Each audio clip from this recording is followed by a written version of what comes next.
Hola chicos, ¿cómo están?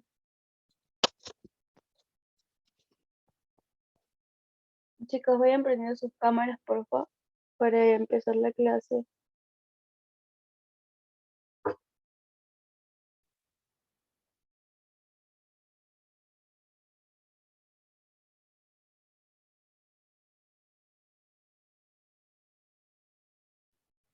Voy a pasar lista.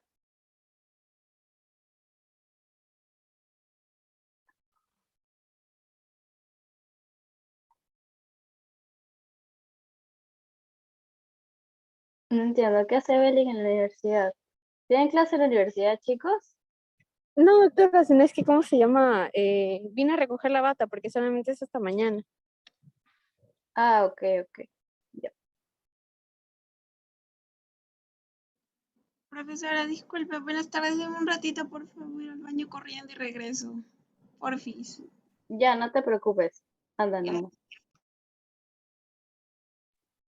Chicos, almuercen, ¿ah? Por favor, no entren a la clase sin almorzar, sin ir al baño. Tomen agua. Si quieren, tomen agua. No me molesta que tomen agua durante la clase.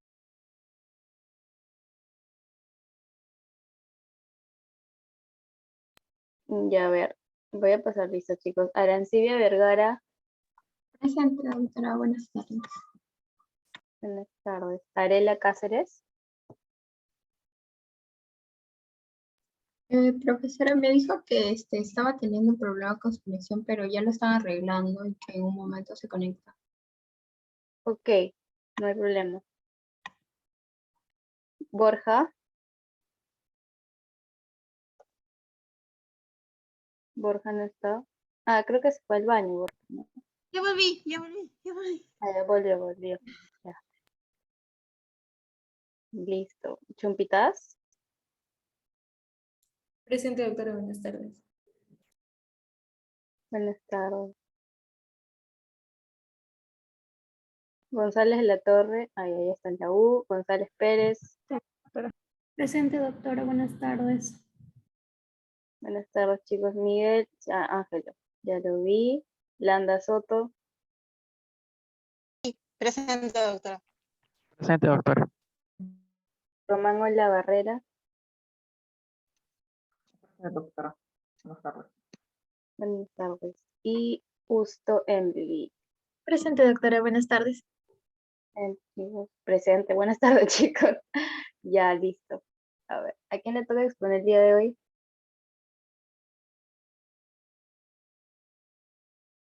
Empezamos con displasia de cerdos, chicos. Sí, me toca a mí a Arela, pero parece que todavía no se conecta. Ya, entonces vamos a empezar con el otro grupo. Sí, está bien, eso fue de barre. Eso fue Hurtado Luna y Landa Soto. Listo, chicos, empiezan.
Chicos, empiezan. Ya. ¿Profe, me escucha bien? Desde el principio, por favor. ¿Me escucha bien, no, profe? Sí, se escucha, sí te escucho, Ángel. Ya. Buenas tardes, compañeros. Buenas tardes, profesor. El día de hoy, mi grupo y yo vamos a exponer sobre la fisiopatología del esófago de Barrett. Entre los integrantes estamos Hurtado Luna, o sea, yo, y Landa Soto, Stephanie. Voy a pasar con mi compañero. Sí.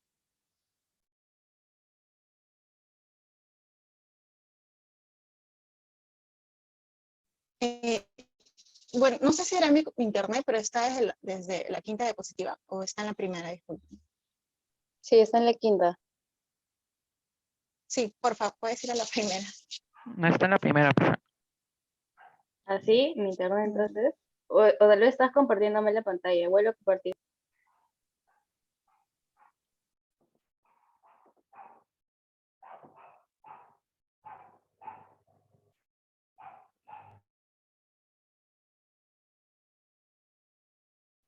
Y ahora, profesora. Listo, ahora sí. Empiecen, chicos. ¿Es su primera Ya. diapositiva? Era la anterior, pero básicamente la anterior es una captura del artículo donde hemos sacado la información del día de hoy. Ok, chicos, empiecen entonces. Listo. Ajá, ya bueno, entonces empezamos. Bueno, básicamente voy a definir algunas definiciones claves, como dice en la imagen.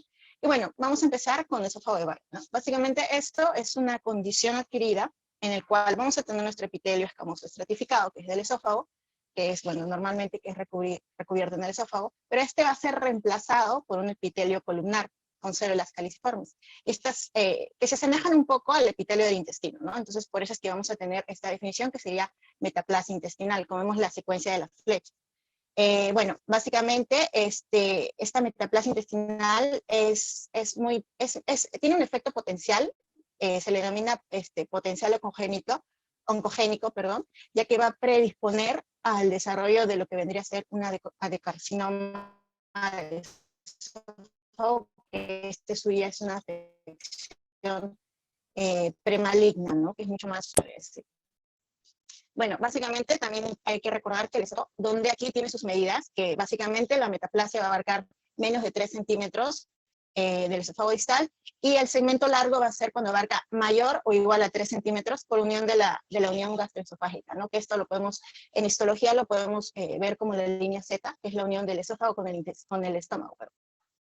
Bueno, básicamente aquí mencionar algunos términos de metaplasia, displasia y neoplasia. Como su misma palabra nos dice, metaplasia es el cambio, mientras que la displasia ya es la dificultad de la formación celular, y la neoplasia finalmente es el nuevo, ¿no? Nueva formación celular. Con respecto a la metaplasia, este va a ser un cambio reversible en el que un epitelio es reemplazado por otro tipo de células. Mientras que la displasia es básicamente un crecimiento, podríamos decir, desorganizado de células, ¿no? Es básicamente va a tener una pérdida del tejido normal y de su estructura. Y aquí, bueno, finalmente vamos a tener la neoplasia, que es la alteración ya del crecimiento celular, que esta va a ser desencadenada más que nada por una afección, por una mutación, ¿no? Que es, bueno, es una mutación que afecta a la célula, ¿no?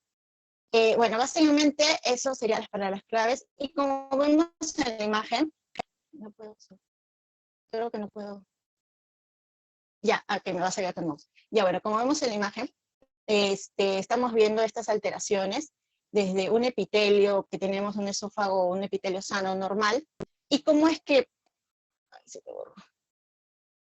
hay un daño, como dice la palabra, una injuria en el esófago, y esto básicamente está relacionado a lo que vendría a ser el reflujo del ácido estomacal, ¿no? Por parte, se le conoce como ERGE, ¿no? Reflujo gastroesofágico.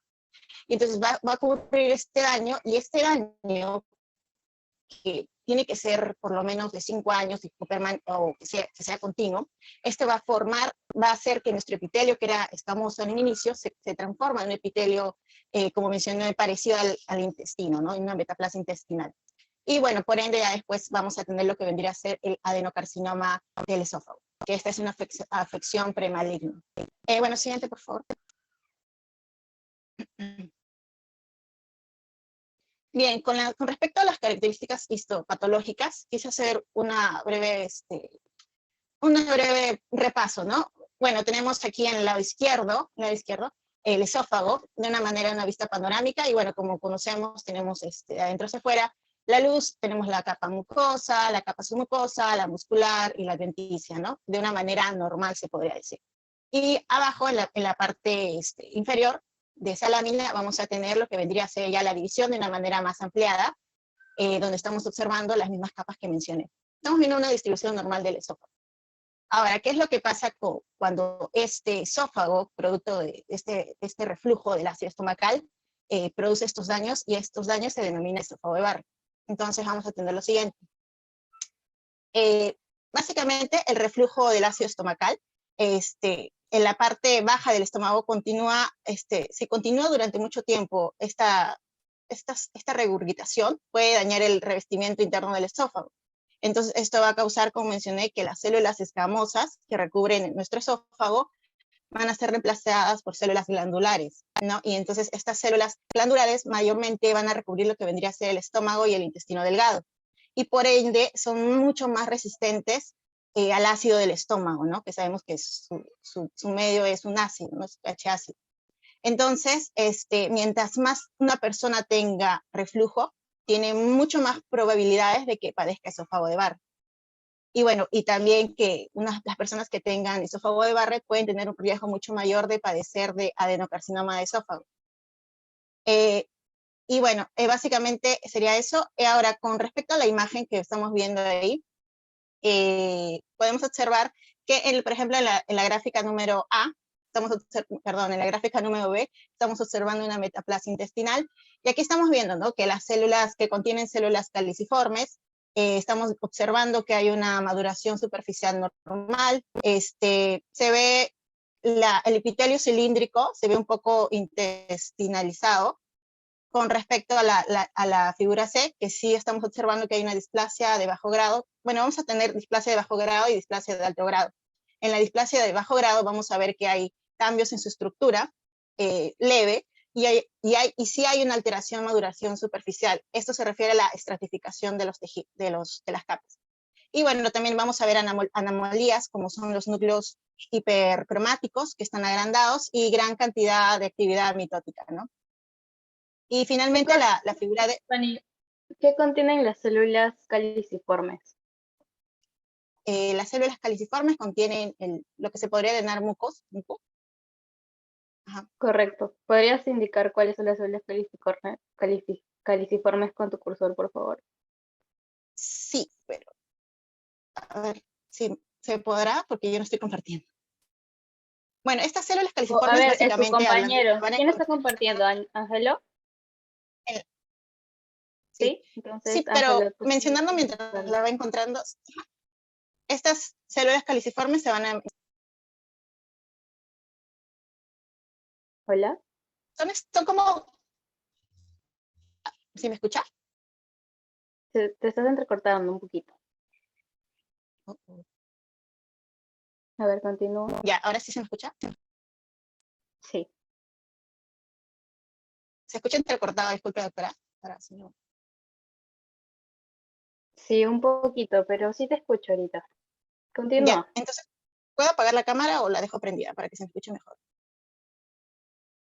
Apágala si no, para que te podamos Ya, escuchar. dentro de rato la voy prendiendo. Bueno, como mencioné, las células caliciformes son como que se va a encontrar, por ejemplo, son como unas bolsitas blancas que vemos en la imagen C. Podríamos ayudar. Ajá, a la derecha. En las microbiopsias. Ajá, esas gotitas. No, esas. Ya, bueno, estas van a ser las productoras de muco. Ya, bueno, siguiendo con la exposición. Bueno, ya tenemos finalmente la de adenocarcinoma de esófago, que básicamente aquí vamos a observar los núcleos van a estar muy agrandados, y vamos a ver una invasión, se podría decir, de la lámina propia de su mucosa, que deberían estar dentro de sus capas, ¿no?, que vendría a ser normales, pero ahí estamos viendo que ya está todo junto en la imagen. Ajá. Ya, siguiente, por favor. Ya, con respecto a la epidemiología, bueno, básicamente aquí en la lectura, bueno, voy a citar la lectura que nos dice, ¿no?, que básicamente Fanny, los antes de países occidentales... Estefan, antes de que continúes, ¿de dónde sacaste las imágenes de la diapositiva anterior? Las dos imágenes saqué de histología, y las otras imágenes de la misma artículo. Bueno, Ya, ¿y por qué no le el citaste? libro, bueno, pensé que se tenía que poner solo el número, o sea, el título a cada imagen. Pero sí, finalmente las referencias sí las he citado. Chicos, recuerden que cada información extra que pongan, ya sea en imágenes y texto, tiene que estar citado en la diapositiva. Por favor, si no pierdan puntos ahí, chicos. Continúa, Stephanie. Ya, bueno, siguiendo con la epidemiología, y quise hacer como que una comparación con dos artículos. Un artículo, el de abajo, el de parte inferior, es sobre en Cuba, el 2022, y otro artículo que es del 2017, si no me equivoco, que es en México. Bueno, haciendo como una comparación con nuestro artículo, básicamente nuestro artículo nos menciona que es un poco difícil determinar la población general, ¿no? Pero nos menciona sí que hay 1 a 2% en los países occidentales, en los Estados Unidos, y el 10% menciona que tiene una relación con síntomas de reflujo ácido. Bueno, nos menciona también en este estudio de Cuba, que menciono es en la parte inferior, nos menciona que el esófago de Barrett sí también, que es una condición que predispone al adenocarcinoma esofágico. Y bueno, aquí se estudia 1000 endoscopías superiores de pacientes que han ido a este servicio de gastroenterología entre los meses de noviembre de 2016 y abril de 2019. Y bueno, aquí sí nos menciona también que la prevalencia global de esófago de Barrett es del 1.8% en esa población y la prevalencia es de 7.2% en personas con síntomas de reflujo gastroesofágico. Y en el otro artículo nos menciona que también la lesión del esófago tiene un elevado potencial degenerativo, ¿no? Si no se hace un tratamiento oportuno.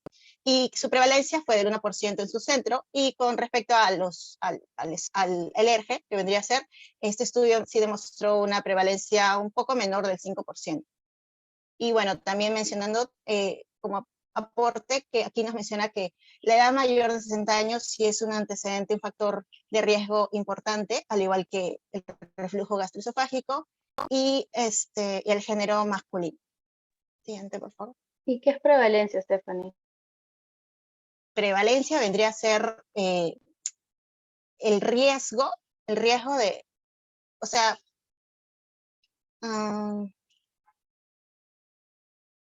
tengo entendido que es como que el porcentaje o algo de un estudio, o sea, no sé cómo explicarlo. Entonces significa que no sabes lo que estás leyendo. No, o sea, claro, lo entiendo, pero no sé cómo explicarlo. Entonces no lo estás entendiendo si no sabes cómo explicarlo. A ver, Angelo. No, sí. Profe, yo tengo entendido que la prevalencia es el número de casos de un evento de salud en un momento determinado. La proporción. La Y proporción. la prevalencia siempre se va a representar en porcentaje. Exacto. Es la proporción de un evento en un periodo determinado. Ok, continúa con tu exposición. Ya. Bueno, ya factores de riesgo, básicamente mencionar No te escucho nada, no te escucho nada, Stephanie. artículos y algunas otros artículos que también estoy. Ahora sí se me... No te escucho. ¿La escuchan bien, Ahora chicos, sí o soy yo? Ahora sí se me escucha, disculpe. Ya apagué el audio. A ver, Stephanie. Se te está entrecortando. Sí. ¿Te podrías mover a algún lado donde tengas mejor señal? Ahora sí. Ahí está mucho mejor. Ok. Ya. Sí, disculpe por la falla de internet. Ya, bueno. Continuando con los factores de riesgo, básicamente mencionar tres importantes, que tendría el ERGE, la obesidad y el tabaquismo, que nos menciona el artículo que lees de esta carga en lo que vendría a ser adenocarcinoma del esófago. Bueno, vamos a tener en cuenta también que la etnia, la raza, ¿no?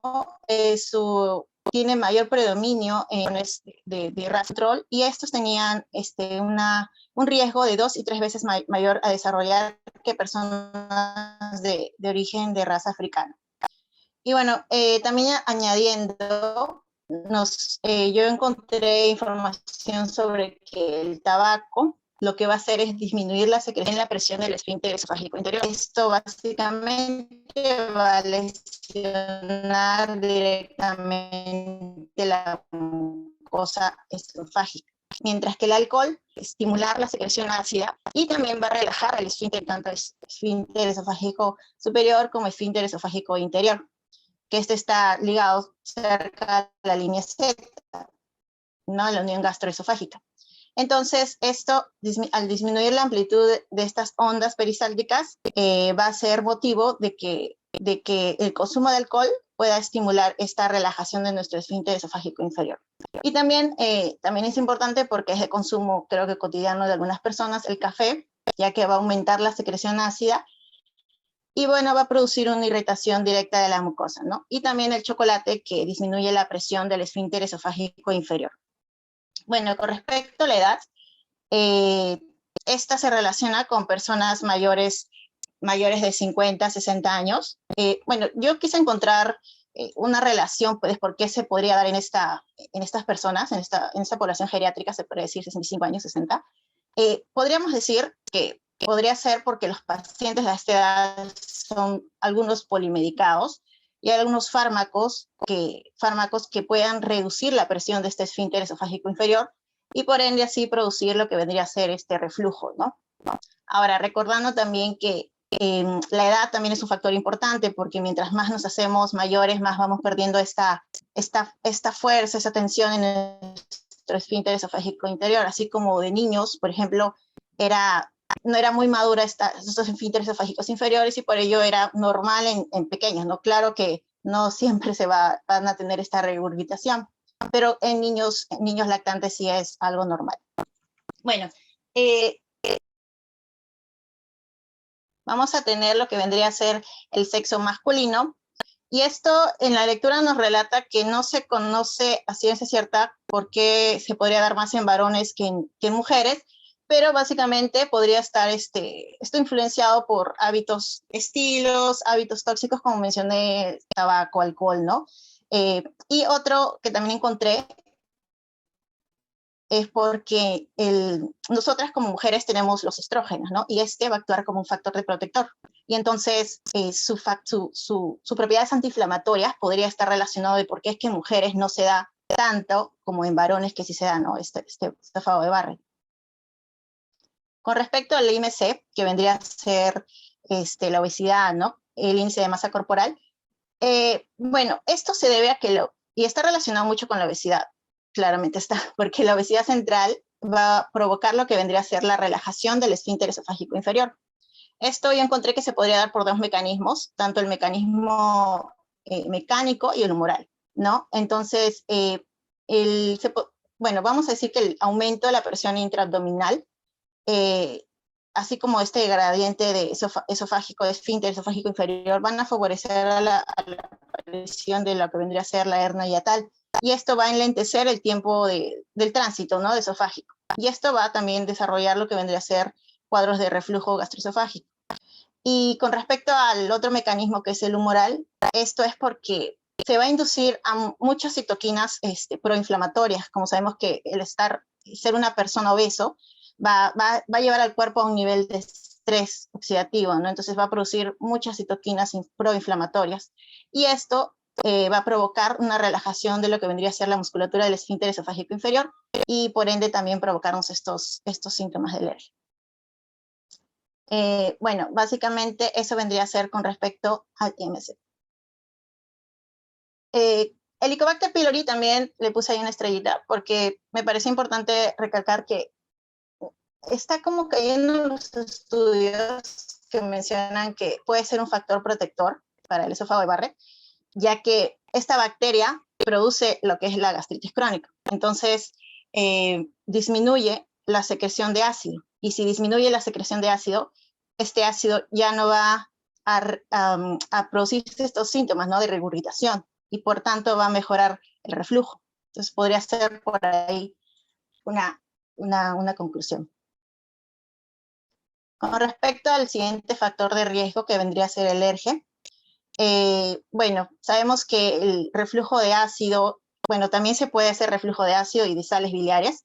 van a causar daño en lo que vendría daño oxidativo en el ADN, y este va a inducir a roturas del ADN de doble cadena en lo que vendría a ser las células epiteliales. Y bueno, esto puede provocar lo que vendría a ser un daño en lo que vendría a ser un daño oxidativo en el ADN, ¿no? Y esto va a estar asociado a lo que vendría a ser el reflujo de ácido y sales y las bilis, mejor dicho. Entonces, como mencioné al inicio, si es que este reflujo de ácido estomacal es continuo y durante mucho tiempo, puede dañar nuestro revestimiento interno del esófago, ¿no? Y bueno, cambiar lo que vendría a ser su epitelio normal del esófago a un epitelio, a una metaplasia intestinal. A ver, una más. Ya. ¿Y puedes mencionar algo sobre el tabaco? Sí, mencioné al inicio. No se me escuchó. Pero No, sí, se estaba entrecortando. ya. Sí, sobre el tabaco, básicamente yo mencioné que podría ser un factor de riesgo importante, ya que va a producir, o sea, es que yo lo encontré así, que va a disminuir la secreción salival y por ende la presión del esfínter esofágico inferior. Y como bien sabemos, el esfínter esofágico inferior está en la línea Z, que vendría a ser de la unión gastroesofágica. Entonces, si disminuye la presión, va a haber oportunidad de que el ácido o la bilis regurgite hacia arriba, ¿no? Hacia el esófago. Entonces, por eso es que va a haber una lesión directamente en nuestra mucosa esofágica. Correcto. Y escuchó? según la lectura, ¿cuánto porcentaje de riesgo tiene una persona que fuma en comparación a la que no fuma de tener esófago de Barrett? Tiene un 50% más mayor de desarrollar este esófago de Barrett. Ujú, correcto. ¿Y has leído algo sobre factores protectores en cuanto a la dieta? Bueno, factores protectores nos menciona el Helicobacter pylori. La dieta básicamente nos menciona que consumo de frutas y verduras, el consumo de carnes también se ha visto que no es un factor protector. Y bueno, Correcto. Y, por ejemplo, ¿qué significa que un paciente tenga 3.9 de OR en hernia hiatal? 3.9. Bueno, básicamente es la asociación, el ratio, o sea, es la probabilidad de que tenga más, el número, se podría decir. Ujú, ¿qué es el odds ratio? Disculpe. ¿Qué es el OR, el odds ratio? Bueno, estas medidas básicamente son recuerdo que se utilizaban en estadísticas, más que nada para medir un metaanálisis, ¿no? Una interpretación, se Metaanálisis, podría no. decir. La Ajá, probabilidad, ya. se podría decir. La probabilidad, ¿no? Sí, es que Son medidas de recuerdo un poco de... asociación. Es una medida de asociación, básicamente, ¿sí? Que va a representar el riesgo de expuestos en los casos sobre el riesgo de expuestos en los controles. Esta medida de asociación se suele usar en estudios caso-control. Ok, muy bien, Stephanie. Continúa, por favor. Sí, ya para finalizar, siguiente, por favor. Bueno, quise un poquito ampliar sobre lo que es la clasificación de Praga y de Viena. Y bueno, la clasificación de Praga básicamente es va a medirnos lo que es la longitud máxima, que está representada como M, que esto, bueno, el término va a incluir las lengüetas del esófago de Barrett, y la longitud circunferencial del segmento del Barrett, que se la denomina como la C, ¿no? Se miden durante la endoscopía, ¿no? Entonces, este resultado va a ser oportuno, va a ser utilizado, ¿no? Para el seguimiento de lo que vendría a ser el esófago de Barrett. Y bueno, aquí nos menciona que este procedimiento es correcto cuando el segmento de Barrett debe ser mayor a 1 centímetro, ¿no? Entonces, mencionando que esta nos va a medir lo que vendría a ser la extensión circunferencial y la extensión de la metaplasia. Con respecto, hay otra clasificación que, bueno, es de París, pero es más que nada esta de oncogénica, Bueno, esto se va a caracterizar por las lesiones según su morfología, ¿no? Y ahí se ven, bueno, ahí no puse la imagen, pero se ven como que según su morfología se define que son elevadas, planas o deprimidas, ¿no? Y sí, la clasificación de Viena, básicamente se va a clasificar en neoplasia epitelial esofágica, que se puede dividir en 5 categorías, ¿no? Como la negativo para displasia, la indefinido para displasia, la neoplasia intraepitelial de bajo grado y la neoplasia intraepitelial de alto grado, y la neoplasia epitelial invasiva. Y esta se va a subdividir en lo que vendría a ser carcinoma invasivo intramucoso y submucoso. Si hay tiempo, explico esto, pero mejor prefiero darle paso a mi compañera para que pueda explicar la fisiopatología. Gracias, Jefa.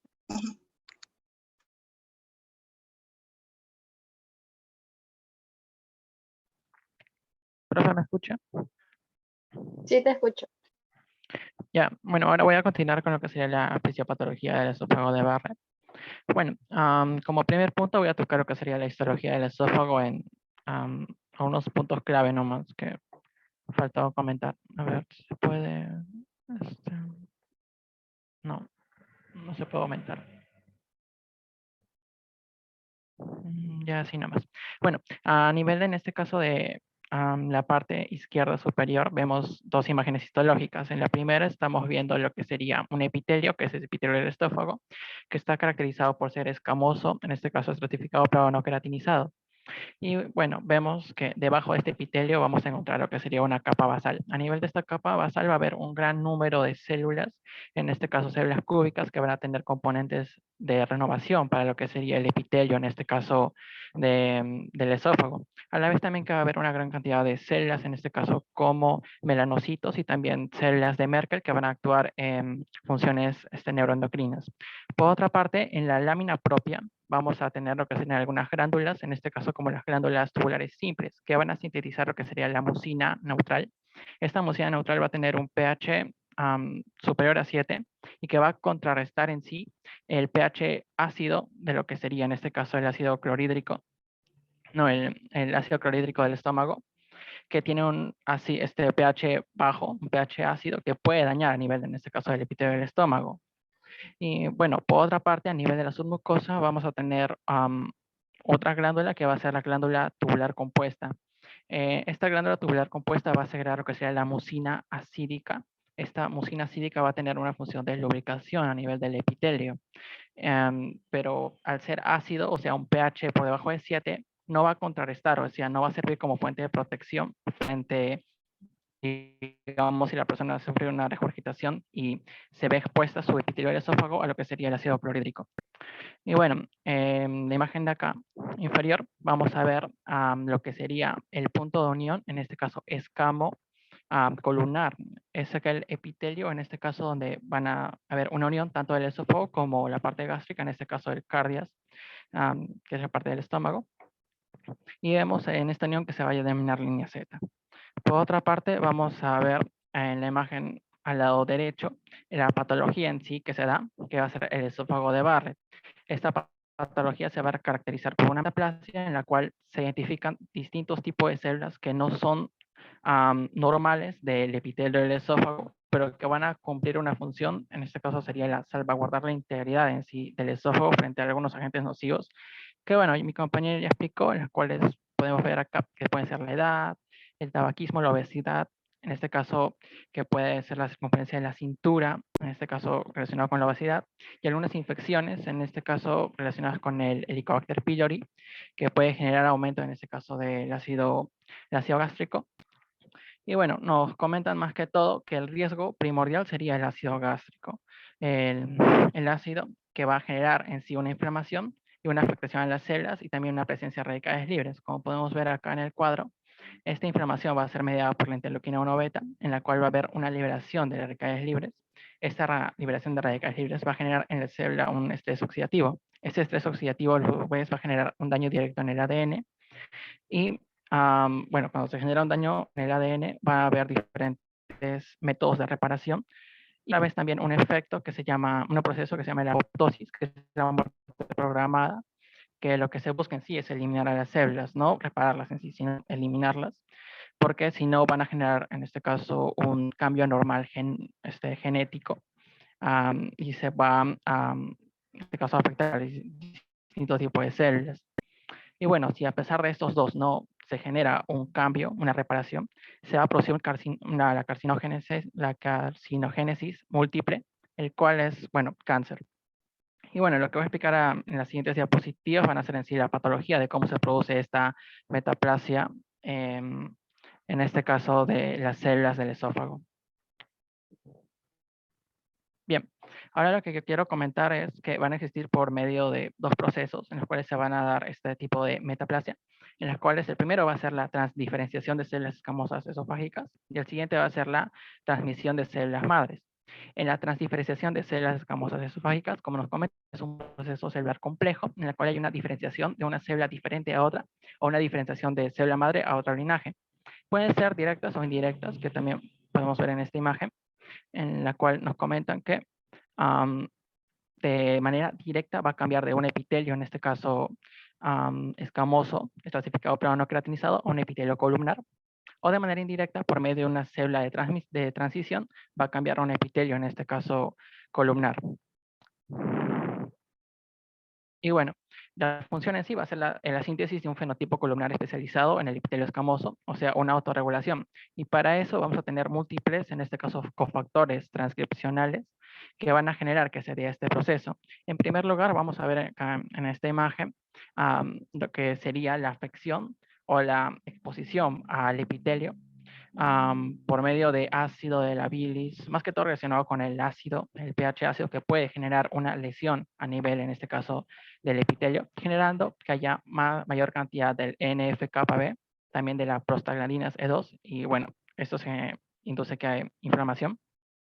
Y bueno, lo que nos dicen es que estos factores van a generar una señalización al Sonic hashtag, el cual este Sonic hashtag va a generar una sobreexpresión de lo que sería en este caso el BMP4. En este caso sería la proteína morfógena ósea 4, la cual en este caso esta proteína se va a unir a lo que sería un receptor, el MPR, el cual este receptor a su vez va a activar a lo que serían a los dianas PSMAD1, el 5 y también el 8. Y estas dianas van a ser translocadas por medio de un SMAD4 y las va a llevar directo a lo que sería el núcleo. Ya en el núcleo se van a unir formando una estructura, un complejo, se van a unir a lo que sería el CDX2 o como se conoce el Homeobox2, y estos a su vez se van a unir a lo que sería el promotor de la mucin 2, generando en este caso la expresión de la mus2 o en este caso la mucina. Esta mucina va a servir como una barrera mucosa insoluble y que, como ya se conoce, va a tener un efecto protector a nivel de lo que sería el epitelio. Y bueno, para acotar también, el BM4 y también el CDX2, por su parte, de manera separada, pueden incluso generar un epitelio columnar, pero de forma no especializada. Pero cuando se produce todo este complejo, se va a generar lo que sería la expresión del mus2, de la mucina, y lo que se va a generar es que hay una barrera, en este caso protectora, y que el epitelio pueda ser especializado de un tipo parecido a lo que sería el intestino. Ya, entre otro proceso, en este caso de la metaplasia, está la transmisión de Ángelo, células madres. antes que continúes, ¿qué es el CDX2? ¿Qué, profesora? ¿Qué es el CDX2? El CDX2 es una proteína transmembrana, en este caso que va a actuar controlando, regulando la proliferación a nivel de las células. ¿Cuál es su función? Regular la proliferación a nivel celular. Ya, pero tiene un nombre, factor D. No recuerdo. De proliferación, creo. No, a ver, Emily. Factor de regulación y activación. No, Andrea. Factor de transcripción, Homeobox. Sí, un factor de transcripción. ¿Y qué hace el factor de transcripción?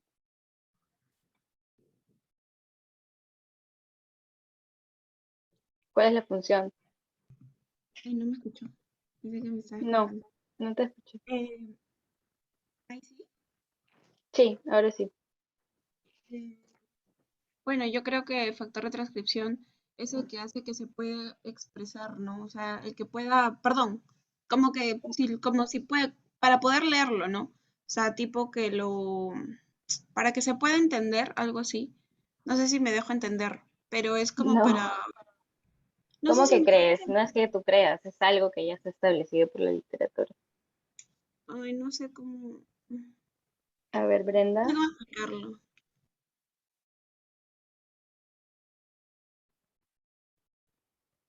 Doctora, ¿me dijo algo?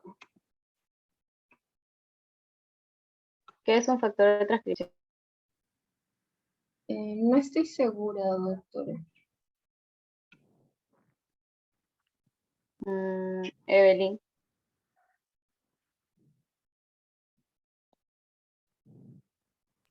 Sí, doctor. ¿qué es un factor de transcripción?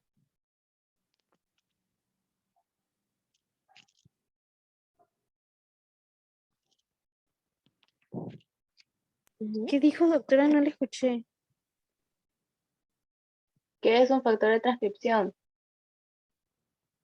Ya, son factores de transcripción, era sobre las proteínas que se unían como que especialmente a cadenas de ADN. Eso Ya, ¿y es para qué? Para expresar. para, sobre, o sea, era sobre, o sea, expresaban como que la iniciación de la transcripción para inhibir la actividad del ARN. ¿Y formar qué cosa? La, polimerasa 2 o 3, no, polimerasa 2. ¿Qué se hace en la transcripción, pues? ¿Cómo? A ver, Bianca. El paso de ARN a proteína es el promotor. O Ujú. sea, no es que sea exactamente el promotor, No sino es que el va, promotor. no, no, o sea, sino que lo va a activar o lo va a inhibir al promotor. Correcto, correcto, Bianca. Muy bien, continúa con tu exposición, por favor. Ya, en el segundo punto está lo que sería la transmisión, en este caso de células madre, en la cual se va a dar una reprogramación de células madres pluripotentes y maduras y van a migrar hacia un tejido diana.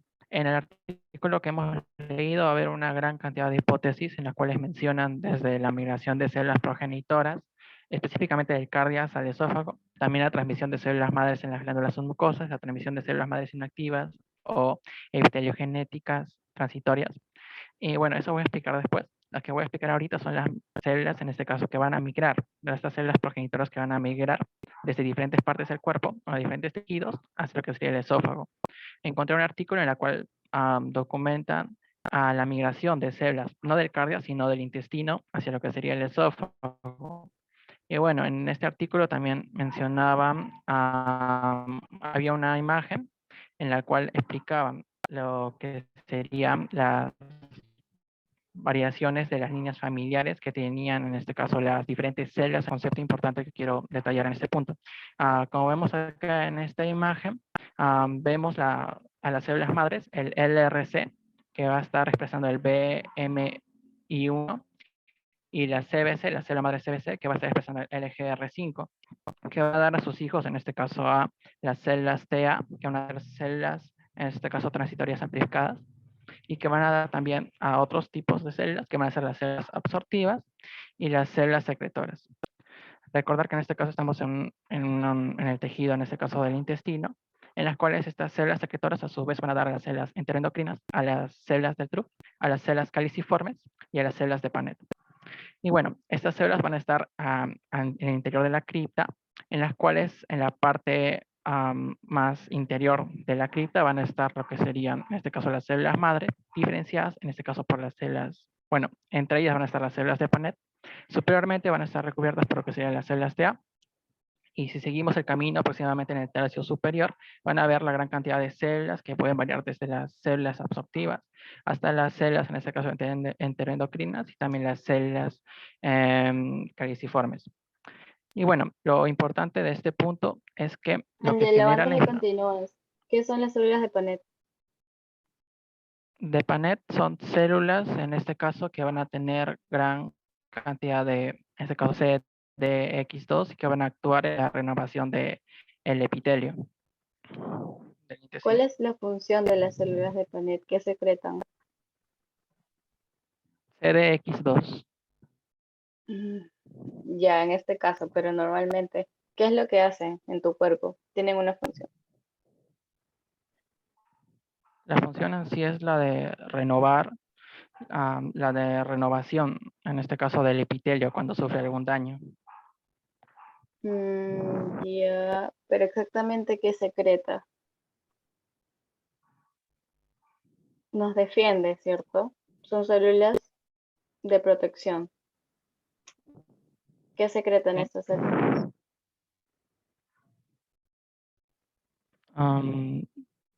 En este caso serían, no sé, algunas citocinas.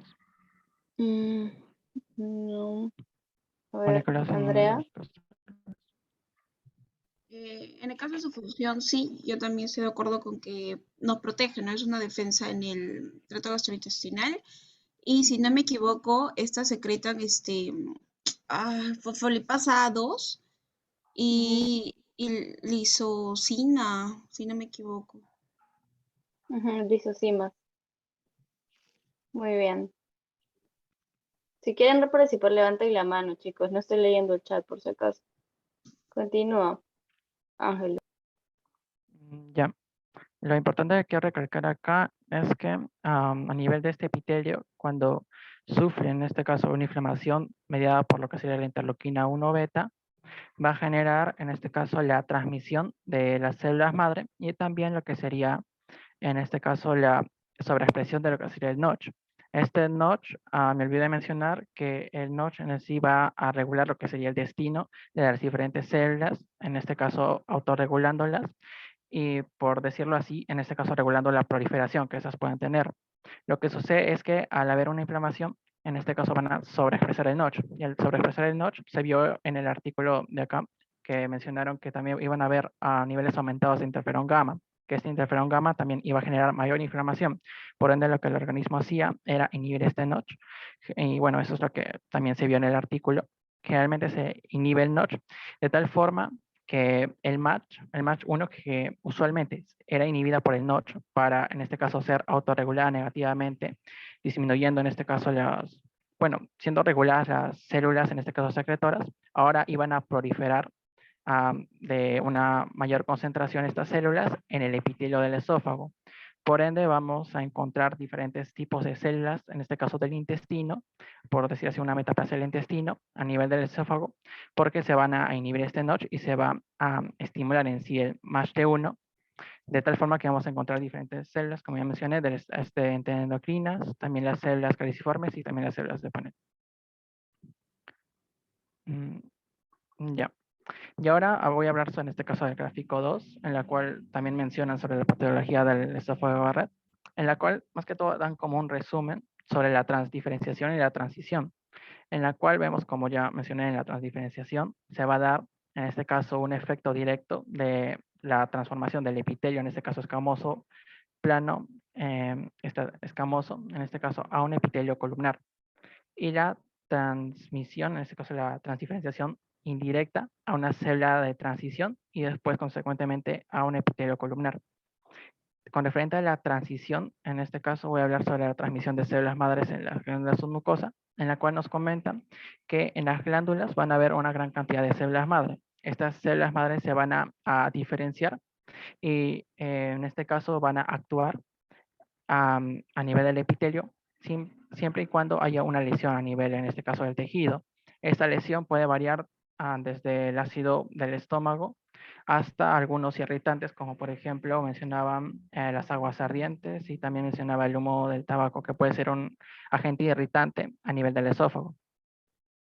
Por otra parte, también mencionar que en biopsias de tejido de cuerpos humanos, en este caso sanos, encontraron algunos factores de transcripción, que era el OLFM4 y el LEFTI1, los cuales concluyen de que sí, en las glándulas submucosas hubo células madres que actuaron, en este caso cuando el esófago fue lesionado, cambiando de epitelio, en este caso de escamoso, a un epitelio columnar. Ya, voy a seguir en este caso hablando sobre la transmisión de células madre inactivas o epiteliogénicas transitorias y que van a estar más que todo relacionadas con la competencia. En este caso vemos a que estas células madre de origen embriológico y también en este caso basal de transición van a competir con las células del esófago que, como ya he mencionado, van a estar lesionadas, ya sea por diferentes agentes, y obviamente estas células madre que van a estar inactivas se van a activar y van a ganar en sí esta posición de las células que ya estaban lesionadas, que generalmente ocurre a nivel de lo que sería la unión escamocolumnar. De tal forma, también comenta en el artículo que se va a haber visto gran número, en este caso gran concentración de creatina, tanto la creatina 5, la creatina 7 y el P63. Este P63 comentan que es miembro de la familia de los P53 y que se desencadena su función más que todo en la regulación de la proliferación, también en la regulación del ciclo celular y también en la regulación de la apoptosis. Y que mencionaron que las células con deficiencia de P63, en este caso, iban a generar que haya una mayor sobreexpresión en sí de estas células madre, porque obviamente no va a haber nada que los regule y que al final pueda haber una mayor proliferación. En parte es bueno porque va a haber quien proteja el epitelio, en este caso del esófago, pero a la vez malo porque si este proceso sigue, se puede generar lo que sería el cáncer. Bien, ahora voy a hablar sobre los mediadores, en este caso moleculares de la transdiferenciación, en este caso del esófago de Barrett, en las cuales comentan que el reflujo en sí va a generar gran acción de las citoquinas, en este caso citocinas proinflamatorias, que está el NF-κB, la prostaglandina E2 y el TNF-alfa, el factor de necrosis tumoral, los cuales en este caso van a interactuar principalmente con el Notch. En este caso había mencionado que el Notch iba a ser sobreexpresado y que iba a generar mayores niveles de interferón gamma. El cuerpo lo que hace es inhibir el Notch y lo que hace también es aumentar lo que serían los niveles de EMC y lo que sería el homeobox1, el CDX1, los cuales se vieron relacionados con lo que sería, en este caso, el aumento de concentraciones del epitelio escamoso. La disminución de concentraciones del epitelio escamoso, en este caso de las citoqueratinas, y el aumento en lo que sería el epitelio columnar relacionadas con las citoqueratinas. A la vez también que se vio en lo que sería una activación del KLF4 y lo que sería la sobreexpresión del CDX2, generando lo que ya mencioné hace un momento, el efecto de la expresión de las mucinas, el MUC2. Y bueno, estas mucinas van a tener un efecto protector a nivel de lo que sería en este caso el epitelio. Por otra parte, también va a haber una acción, en este caso del Sonic hashtag, y que va a interrelacionarse con lo que sería, en este caso, la proteína morfógena ósea 4, y que, como ya mencioné, va a anclarse a su receptor, en este caso transmembrana, y va a activar lo que sea el SMAD, generando en este caso al final una unión y una sobreexpresión del CDX2 y generando lo mismo, que se produzca mayor mucina y mayor protección a nivel del epitelio. Y también se vio relacionado lo que sería el SOX9 y el FOXA2 con lo que sería también la mayor producción, en este caso de la mucina y la sobreexpresión del CDX2 para que se vuelva a cumplir esta función. Y lo que generalmente quedaría sería una disminución del epitelio, en este caso de las citoqueratinas en el epitelio escamoso, un aumento de las citoqueratinas en el epitelio columnar y un aumento de las mucinas, generando lo que sería una metaplasia intestinal. Ya, y por último voy a comentar sobre lo que sería la progresión y vía maligna, en este caso del esófago de Barrett, en las cuales vemos que se va a progresar por la acumulación de alteraciones genéticas y epigenéticas, que incluyen, en este caso, la generación de señales mitógenas, la resistencia de señales inhibitorias, en este caso, a las señales inhibitorias de crecimiento, ojo, porque si hay una resistencia a estas señales inhibitorias, o sea, va a haber una mayor, en este caso, factores de crecimiento, lo cual va a generar una mayor proliferación, por decirlo así, de algunas células, y esto va a generar una metástasis de diferentes tejidos. Por otra parte, también se relaciona con la evitación de la apoptosis, en este caso de la muerte programada, que no se va a dar, y también la inestabilidad genómica, en las cuales se relacionan de manera importante con el microambiente, en el cual este microambiente mencionan en el artículo de que cuando hay mayor, en este caso, afección por el ácido clorhídrico a nivel del epitelio, se va a dar lo que sería con el tiempo una inestabilidad genómica a nivel de los genes. Y bueno, las vías de progresión van a ser 2 vías, en este caso la tradicional, la ruta tradicional y la ruta de vías rápidas. A mencionar antes de eso que tiene que haber una afección a nivel del que sería el P53, en este caso una mutación de lo que sería el TP53, que sería la proteína tumoral 53, la cual en este caso va a generar lo que sería una supresión de algunos tumores, la supresión de algunos genes tumorales, también lo que sería en este caso una inestabilidad tanto genómica y por lo consiguiente iban a generar lo que sería una neoplasia de estas células, en este caso de las células del esófago de Barrett. Por otra parte, va a haber lo que sería en este caso la amplificación en las vías rápidas, la amplificación en lo que sería al ciclo de la vida, generando una duplicación del genoma. La duplicación del genoma va a hacer que, como su mismo nombre lo dice, las vías rápidas, se vaya a dar de una manera más rápida lo que sería el adenocarcinoma esofágico. Aclarar que en este caso no todas las mutaciones son de alto riesgo, porque en el artículo en este caso mencionaron que hay mutaciones como la mutación del SMARCA4 y del ARID1A, que son de bajo riesgo y que podrían llevar a una patogénesis mayor de lo que sería en este caso el reflujo gástrico, pero no generando en este caso un adenocarcinoma. Y bueno, por último mencionan las catástrofes genómicas en las cuales están involucradas la cromotripsis, que hace la ruptura en este caso de los cromosomas, la catequis y en este caso el proceso de romper fusión puente, en el cual comentan que los cromosomas se van a romper y a la misma vez, después de un tiempo, se van a fusionar y van a entrelazarse por un puente, que obviamente va a ser en este caso inestable y que con el tiempo puede llegar a formarse en este caso una neoplasia.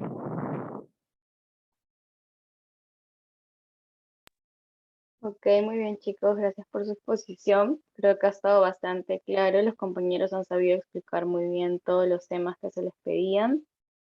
¿Alguien tiene alguna pregunta? ¿Les quedó todo claro, chicos, la fisiopatología?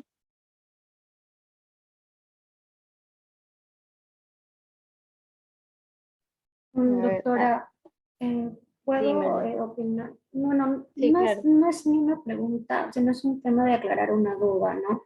Sí, yo tengo entendido de que el epitelio de alguna manera del esófago inicialmente es estratificado plano. La función principal de este tipo de célula va a ser de barrera y protección. Entonces, cuando se da este tipo de patología que estamos viendo, ¿no? Como el esófago de Barrett, se va a cambiar al cilíndrico, ¿no? De alguna manera es un mecanismo eh, De defensa. de adaptabilidad, ¿no? Al medio, de cierta forma. O sea, Correcto. si esto pierde este mecanismo de adaptabilidad, es decir, si no desaparece el estímulo, ahí es cuando ya hablamos de un tema de cáncer en todo caso. Correcto. Pasa de metaplasia a una neoplasia. Correcto, chicos, lo que ha dicho su compañero, ¿no? ¿Qué producen las células caliciformes? ¿Alguien El sabe? moco, ¿no? Mucina. Claro, ¿Y para que qué proteja de cierta compuesto manera. tiene el moco? Me parece que es alcalino, doctora, y un poco como que contrarrestaría con la parte ácida, ¿no? Que vendría a Correcto. producirse el reflujo. Contiene bicarbonato y el bicarbonato justamente va a contrarrestar el ácido. Entonces es un mecanismo de defensa de nuestro cuerpo para contrarrestar el ácido que está subiendo al esófago, ¿sí? Donde el ácido no es común. El ácido tiene que estar en el estómago. Sin embargo, por lo que ya han mencionado sus compañeros, distintos factores de riesgo, sobre todo el reflujo gastroesofágico, va a causar de que este ácido suba al esófago y el epitelio va a empezar a cambiar para proteger el cuerpo, ¿sí? ¿Alguna otra pregunta? Muy buena acotación, Leslie. ¿Alguna otra Doctor, una pregunta? pregunta. ¿Quién está hablando? Tengo una duda fuera, no sé si es fuera del tema, pero las personas, por ejemplo, que se hacen extirpar la vesícula, suelen tener después de la operación regurgitaciones y a veces no son muy constantes. Entonces, ¿eso también puede llevar a que se haga una metaplasia? Eso se llama reflujo biliar. Sería más bien un reflujo alcalino, no sería ácido. No es factor de riesgo. No. ¿Alguna otra Está bien, pregunta? gracias. Ujú. todo claro, chicos? Muy bien, si está todo claro, chicos, continúen en la siguiente exposición, por favor.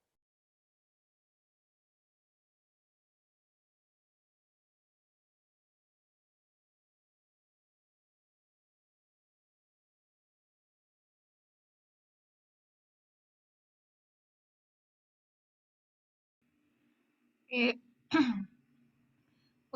buenas tardes, doctora y compañeros. Vamos a nosotros a exponer el tema del artículo que es displasia cervix.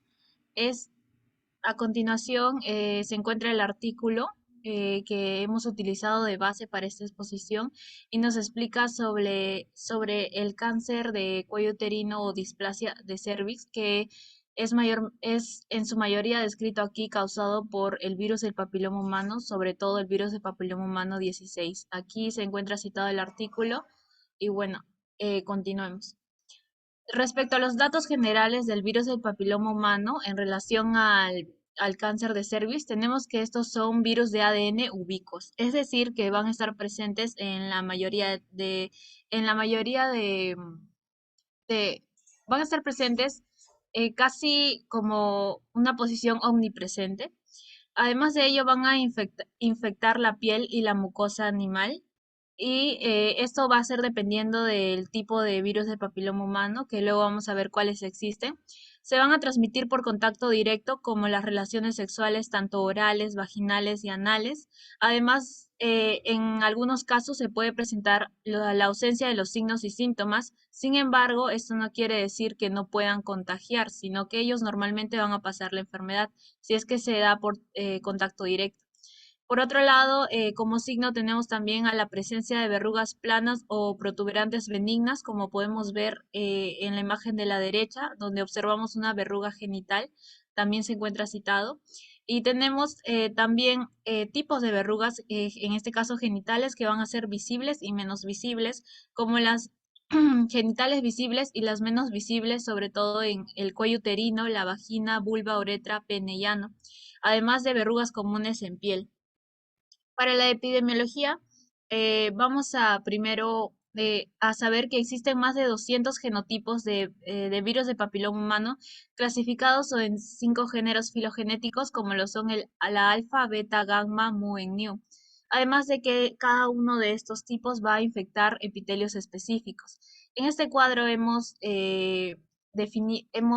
escrito dónde justamente infectan los tipos de virus de acuerdo a su género, y tenemos que el beta y gamma van a estar asociados con infecciones no aparentes de la piel adquiridos en la primera infancia, y estas si persisten con el tiempo, pueden persistir con el tiempo durante meses y años, mientras que en el virus de papiloma humano que pertenece al género filogenético mu, estos van a infectar sitios epiteliales palmares y plantares de verrugas profundas productivas, y en este caso los que pertenecen al alfa, que son los virus de mayor riesgo, van a infectar superficies mucocutáneas anogenitales y mucosas del tracto aerodigestivo superior.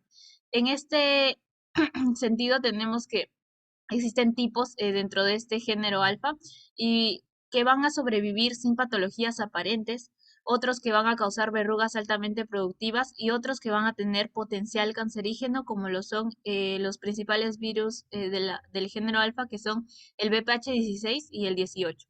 En otro punto tenemos que para el cáncer del cuello uterino tenemos un total de 12 tipos de BPH que van a ser carcinógenos, dentro de los cuales tenemos justamente los descritos, el 16 y el 18, y además de ello tenemos que el BPH 68 va a ser un carcinógeno probable junto con otros, pero en circunstancias extremadamente raras.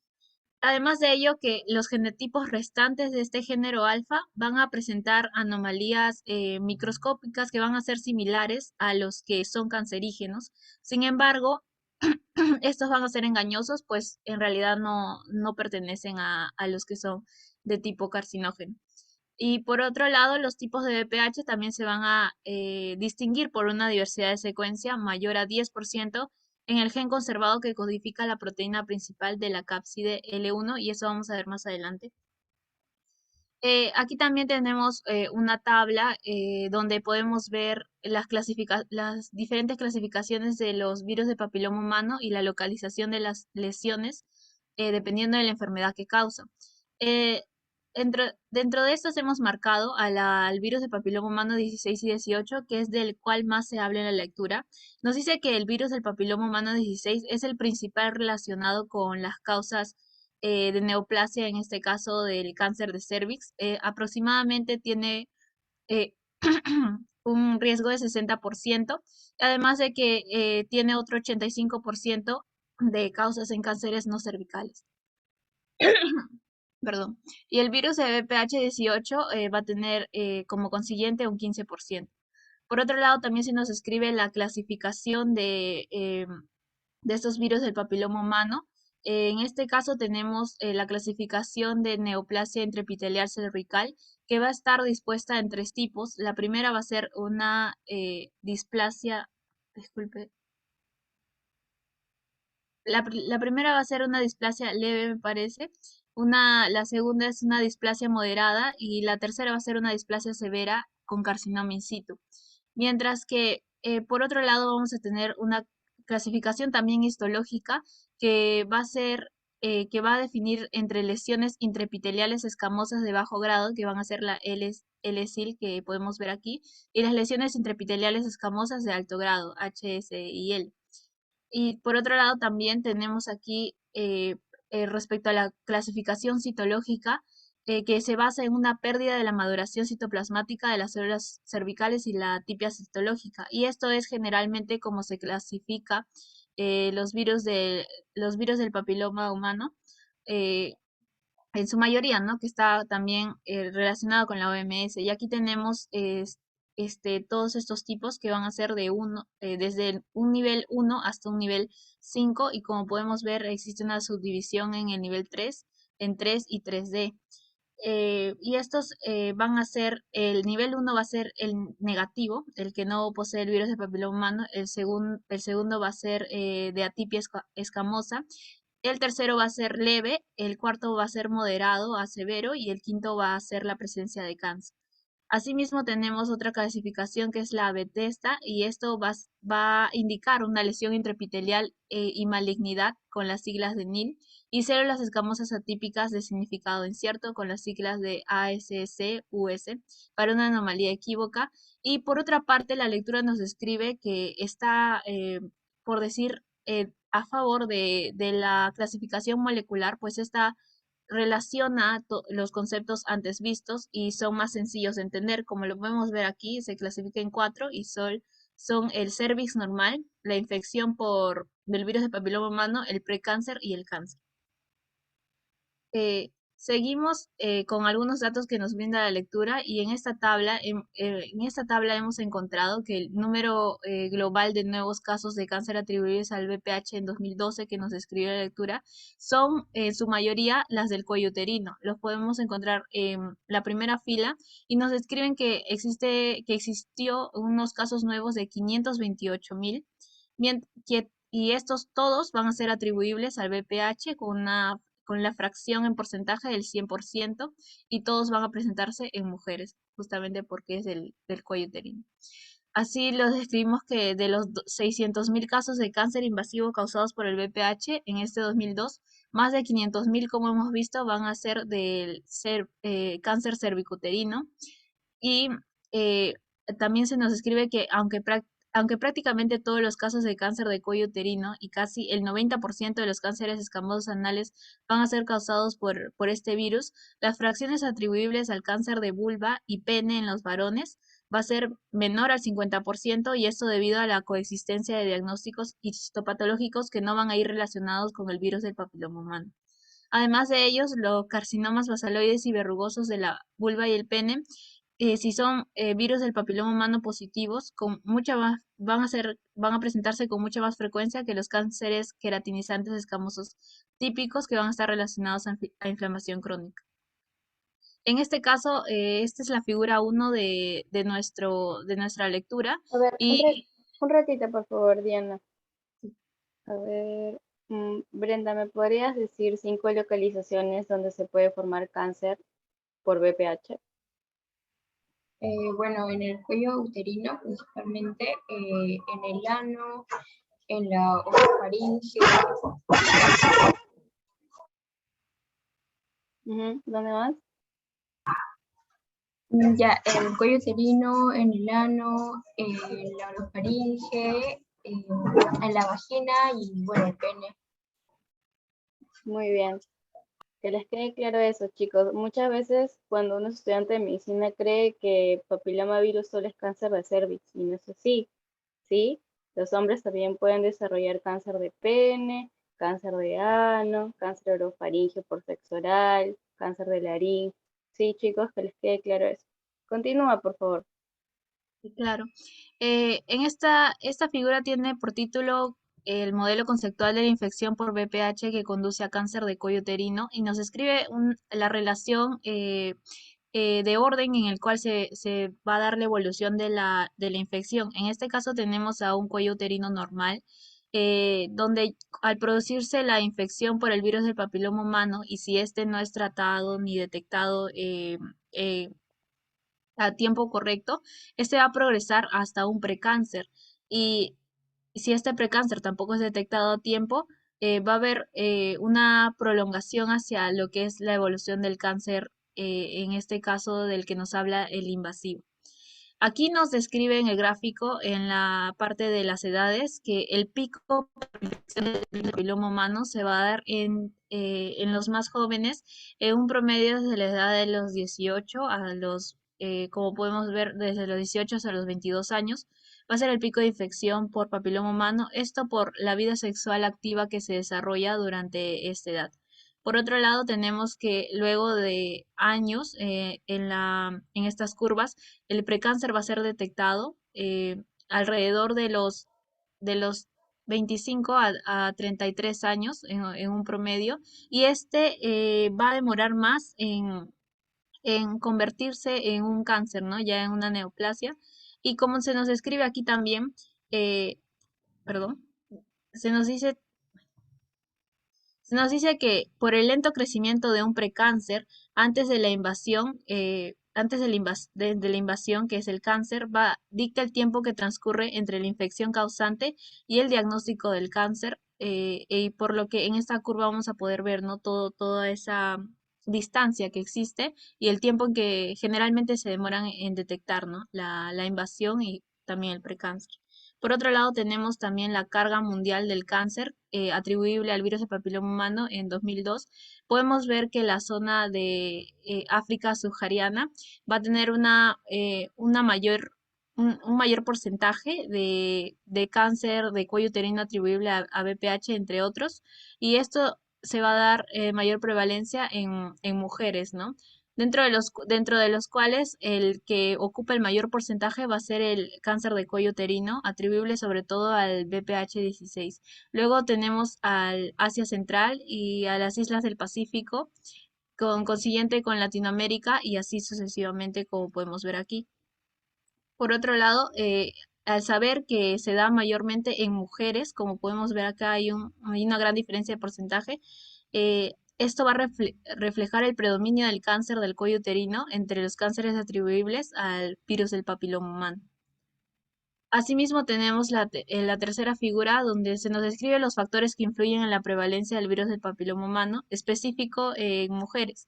En este caso tenemos a la edad de la primera, de la primera relación sexual o donde se inician y vemos que hay una mayor prevalencia de la infección por VPH en esta etapa porque es la vida sexual activa, ¿no? De mayor jóvenes. Y a medida que avanza a la edad, también la vida sexual activa disminuye, por lo tanto hay menor infección por virus del papiloma humano. En la imagen B tenemos también que hay diversos factores que disponen mayormente al contagio de este VPH y va a ser, por ejemplo, el cambio de pareja recurrente. Ese es el que describe este gráfico y como podemos ver es variable. La flecha nos indica que es variable según en ambos sexos, según el intercambio de pareja que se haga, ¿no? Porque presenta mayor riesgo para la infección por VPH. otro lado, la imagen C nos describe la respuesta inmunológica y además de las parejas también estables. Si ya no se cambia como en la imagen B tanto de pareja y se está con una pareja estable, hay menor probabilidad de contraer el virus del papiloma humano porque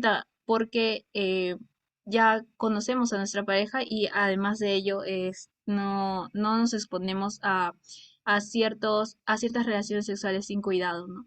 Por otro lado, la respuesta inmunológica al frente de una reinfección puede desarrollar ya anticuerpos para combatir esta infección y que ésta sea eh, menos, eh, ¿cómo decirlo? Menos potente, ¿no? Para el cuerpo.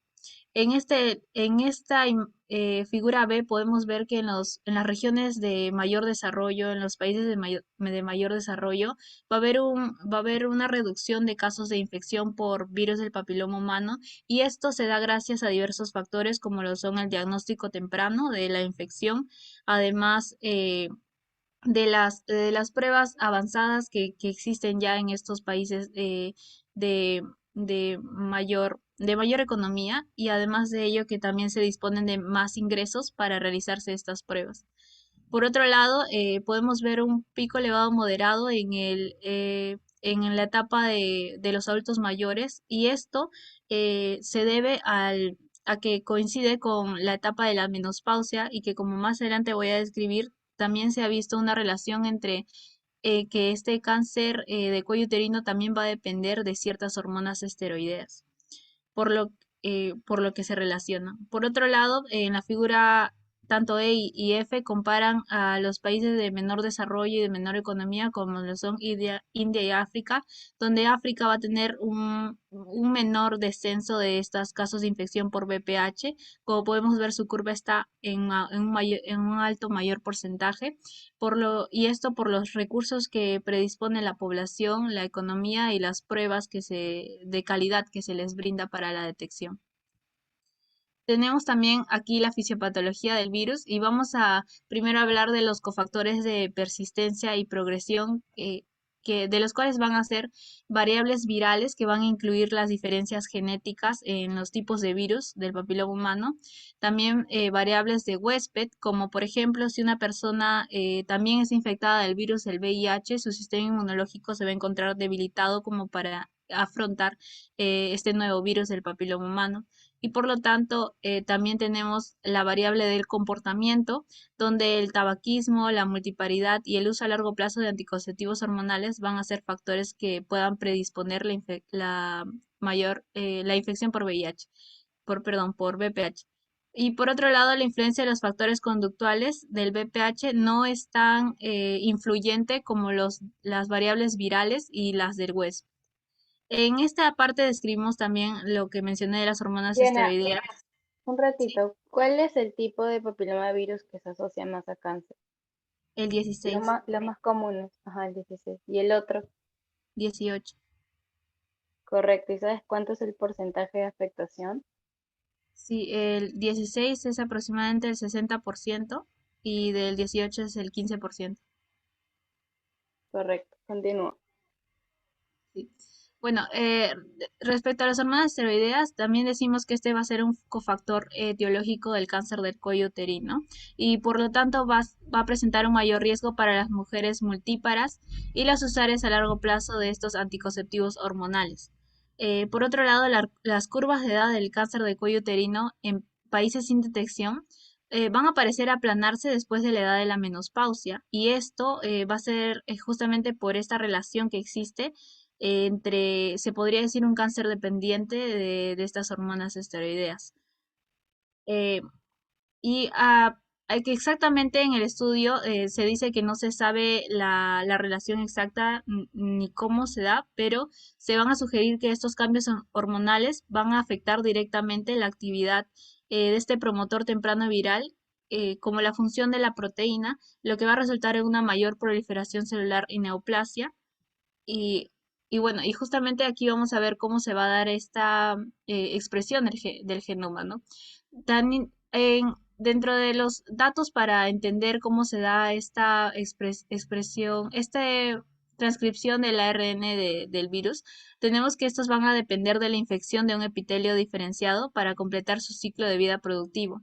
Además que estas partículas de virus van a consistir en un genoma de ADN circular de doble cadena de aproximadamente 8.000 pares de bases contenido dentro de una cápside icosaédrica sin envoltura compuesta por 360 copias del producto del gen L152, esto como dato adicional, y que también están presentes en un número menor y más variables las proteínas L2, que también vamos a ver en la siguiente diapositiva. También los genomas del virus del papiloma van a contener solo 8 a 9 marcos de lectura abiertos codificados en una hebra de su genoma, y después de la infección, la expresión del gen viral va a estar controlada por múltiples promotores y un patrón complejo de corte y empalme del ARN mensajero que permite que se expresen estos productos génicos virales en diferentes etapas durante el ciclo de vida viral. Y aquí vamos a ver esta imagen que Un momento, Diana. ¿Qué son marcos de lectura? Los marcos de lectura es donde se va a dar justamente esta transcripción del ARN mensajero. Se va a leer la hebra para dar, por decir, su cadena complemento. O la lectura, esos marcos de lectura abierta justamente van a ser donde las proteínas van a leer estas bases y van a dar origen a la construcción, ¿no?, de otras proteínas. Correcto. ¿Y cómo se llama el codón de inicio? A la caja tata, No, el codón de inicio. al promotor. No, codón de inicio. Mm, mm, ¿Acá? ¿Cómo codón? Ay, El auge Auge, ajá. ¿Y qué codifica el auge de qué ah, aminoácido? para la metionina. Muy bien. ¿Y cuáles son los codones finales? El UAA, el UGA y el UAG. Correcto, Bianca, gracias. Ya, ahora por favor, Evelyn Mariel González, ¿estás ahí? Sí, doctora. Evelyn, ¿puedes prender tu cámara y explicar el gráfico que está proyectando tu compañera?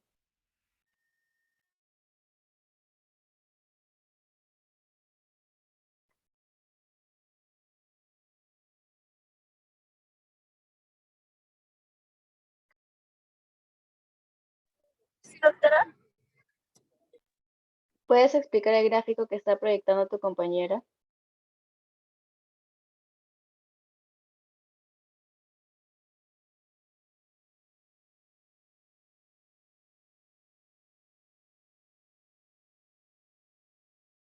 Ya no ha leído el artículo enviado. A ver.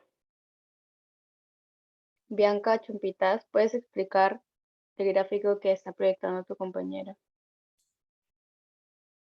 Bueno, todas las que vemos ahí, el L1, L2, desde el E3 hasta el S7, y el E1 también, van a ser proteínas que va a codificar justamente el virus del papiloma humano, ¿no?, en su genoma. Y bueno, aquí en el artículo nos va a mencionar que tanto E1 y E2 van a funcionar para la replicación. L1 y L2 van a funcionar para lo que es el ensamblaje. Y desde E3, E4, E6, E7 van a funcionar para diferentes funciones, pero E6 y E7 van a ser muy importantes porque les van a dar las características justamente al VPH16 o a los virus del papiloma humano que tienen alto riesgo. Muy bien, Bianca. Correcto. A ver, Andrea Raquel. Andrea, ¿y por qué E6 y E7 son tan importantes? ¿A qué se está asociando estos oncogenes?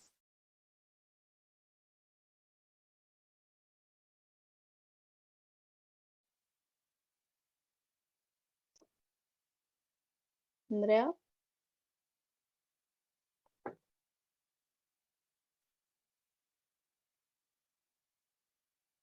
no te escucho.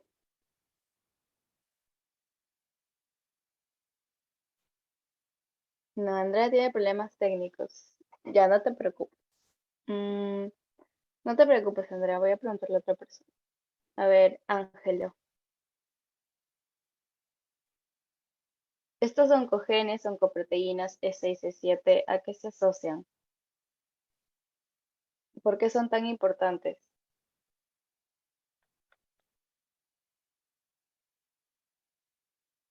Ángelo. No, ¿me puede repetir la pregunta, profesora? Sí, ¿a qué se asocian estas oncoproteínas E6, E7? ¿Por qué son tan importantes para producir justamente la displasia de cervix? En cuanto a la fisiopatología, ¿no? Estas oncoproteínas inhiben algo. ¿Qué inhiben? Exactamente. Sería la transcripción. No.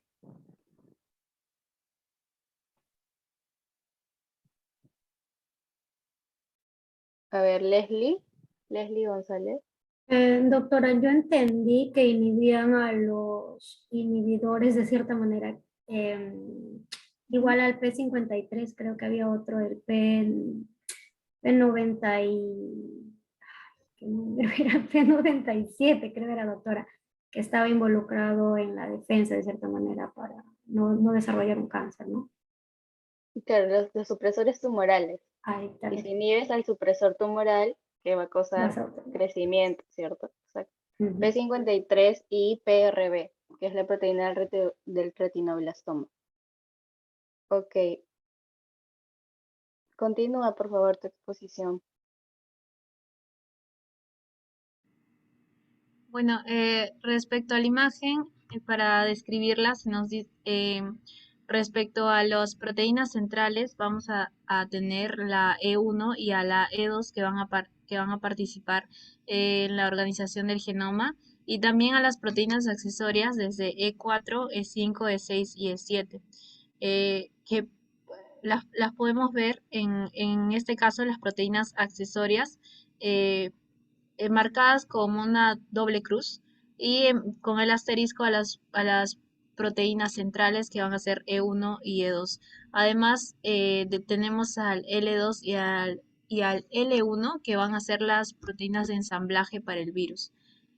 Por otro lado, en esta imagen estamos viendo principalmente al virus del papiloma humano 16, que es el de mayor causa para el cáncer de cuello uterino. Y tenemos que en este lado del LSR, esta va a ser como una, va a ser como una región de control, donde vamos a encontrar también estos sitios de unión para estas proteínas de E2, E1, y también un factor de transcripción que es SPI. Eh, y bueno, de manera de este ciclo se va a dar lo que es la organización del genoma. Y respecto a E6 y E7, estas se van a producir a partir de diversos promotores.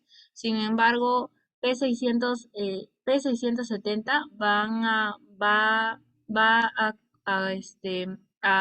hacer, va a ser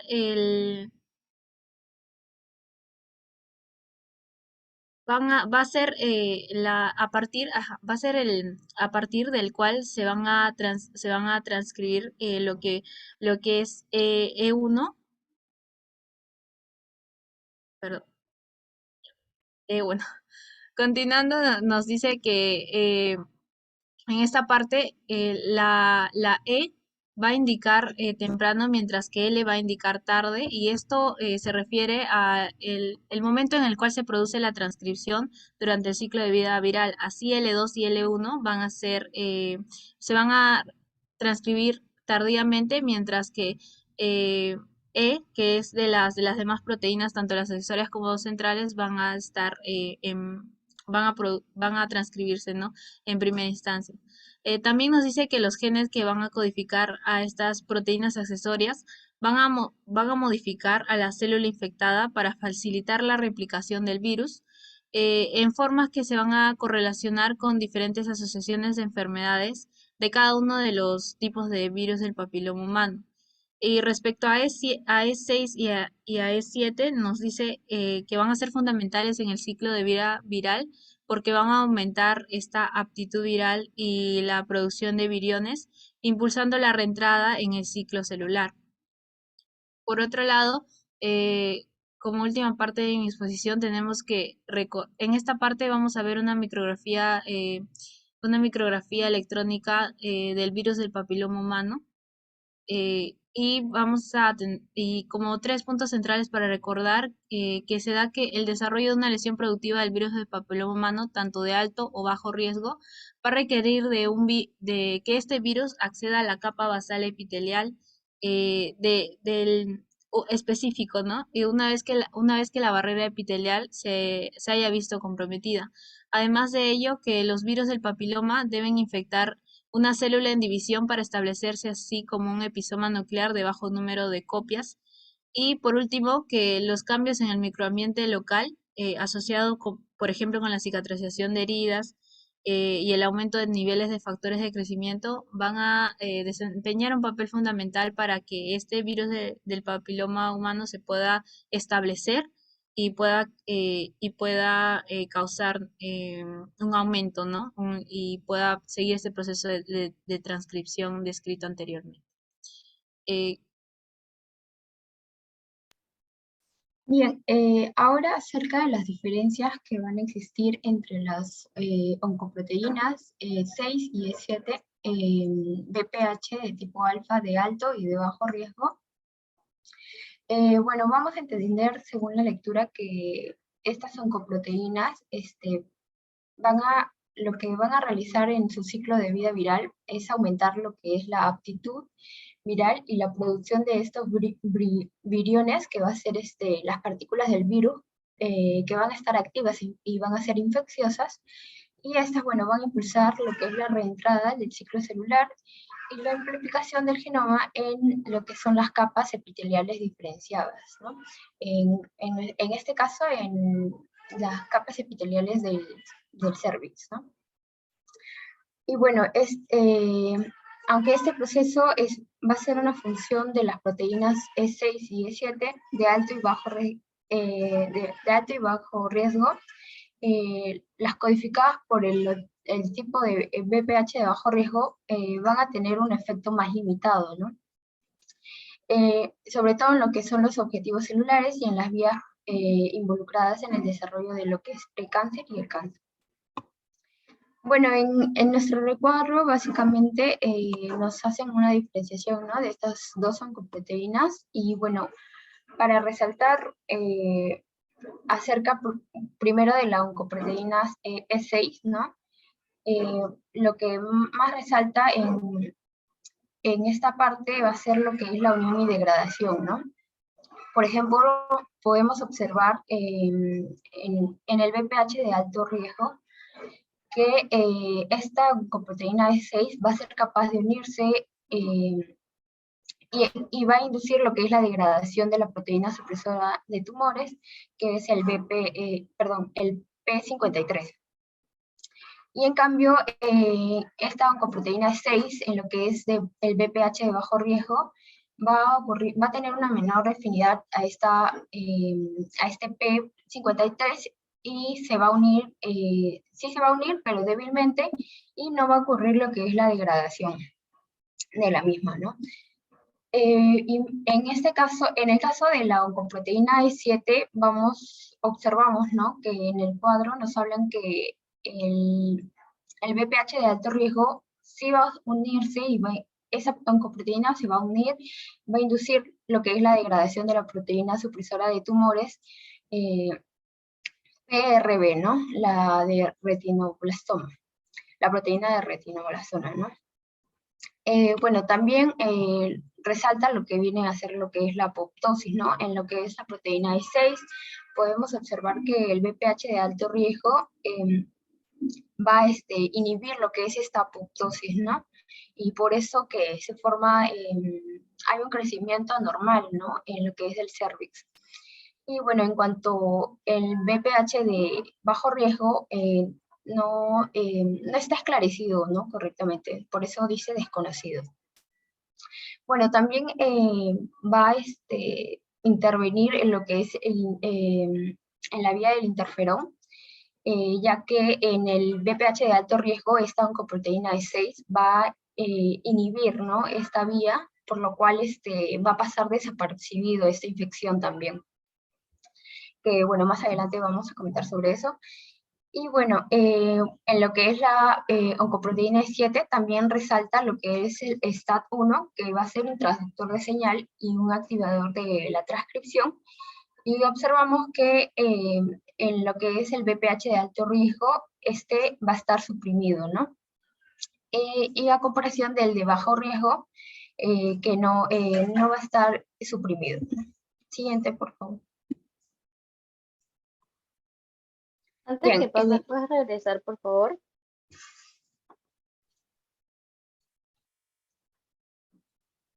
¿Y qué significa que la telomerasa esté activa? Bueno, recordando, la telomerasa viene a ser lo que es la telomerasa.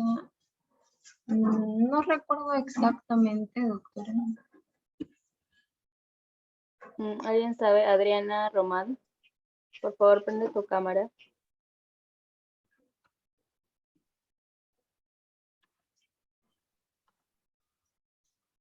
Adriana, ¿estás ahí? Sí, doctora, ¿me escucha? No recuerdo. ¿Puedes prender tu cámara?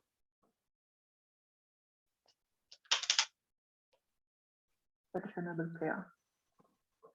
¿Qué?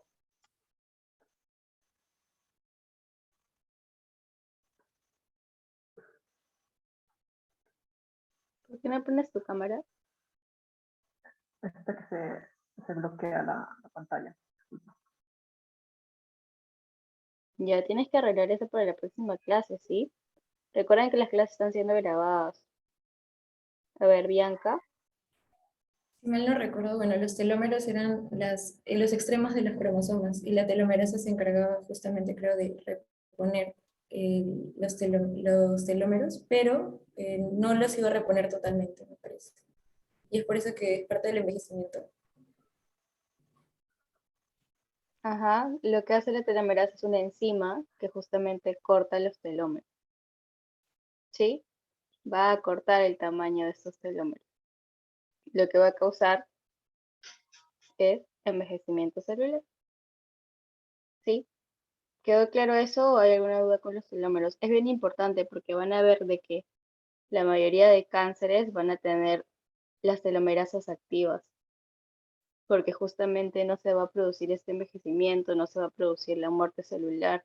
Entonces las células van a seguir proliferando, proliferando, proliferando y se causa una neoplasia. Doctor, una consulta, pero en este caso la telomerasa tendría una actividad excesiva, ¿o cómo? Sí, una actividad excesiva.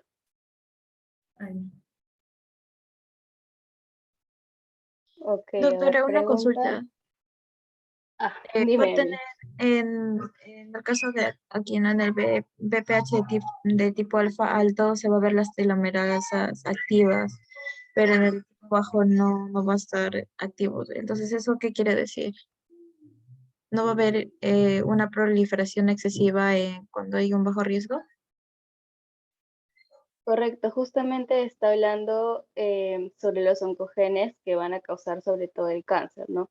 Aquí los de alto riesgo y los de bajo riesgo. Los de alto riesgo es los que van a tener la actividad de la telomerasa alta, lo que causaría mayor riesgo de formar cáncer. Ujú. Está bien, doctora, gracias. Nada. ¿Y alguien sabe, por favor, levante la mano, en qué fase del ciclo celular va a estar la proteína del retinoblastoma?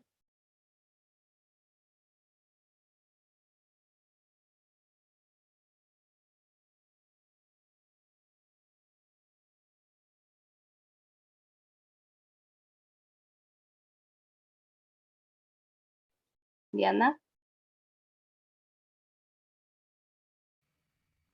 En la G0, no.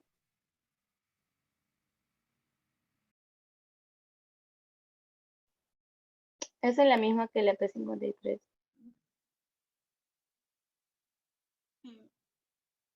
En la G2, creo.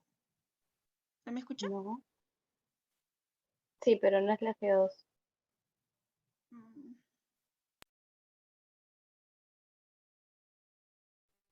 G1, chicos, y no se olviden, por favor.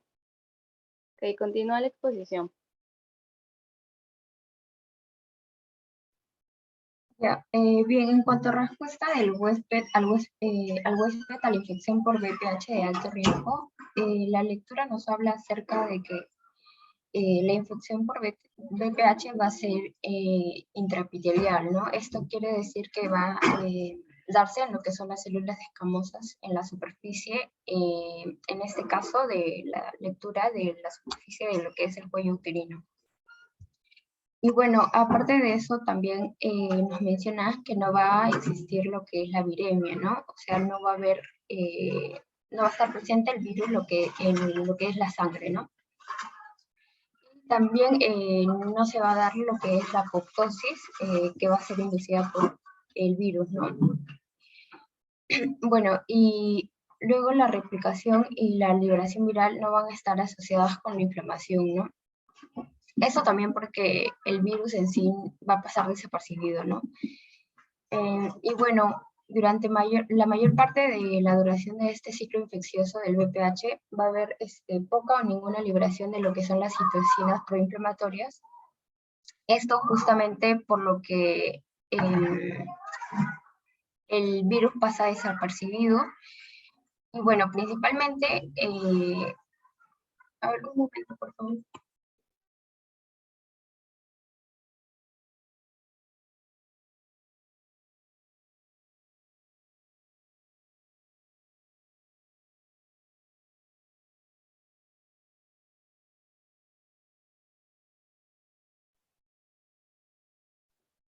¿Se fue su compañera? Profesora, disculpe. Ya, bueno, a ver un momento.